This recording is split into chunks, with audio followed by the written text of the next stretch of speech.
আসসালামু আলাইকুম রহমতুল্লাহ। কেমন আছেন সবাই? আশা করি ভালো আছেন। আলহামদুলিল্লাহ, আমি অনেক ভালো আছি।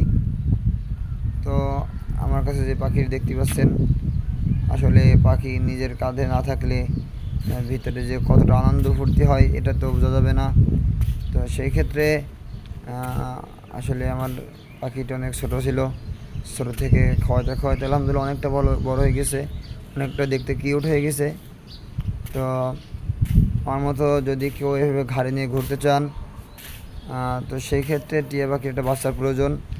আর যদি কারো ইমার্জেন্সি কোনো বাচ্চা লাগে অবশ্যই যোগাযোগ করবেন, দেওয়ার চেষ্টা করব। আসলে আমার এক পরিচিত ভাই, উনি টিয়া পাখির, ময়না পাখি আর কি এগুলা কেনে বিক্রি করে। সেক্ষেত্রে তার সাথে যোগাযোগ করে আপনাকে একটা বাচ্চা দেওয়া হবে, সমস্যা নাই। যদি কারোর বাচ্চা লাগে অবশ্যই যোগাযোগ করবেন।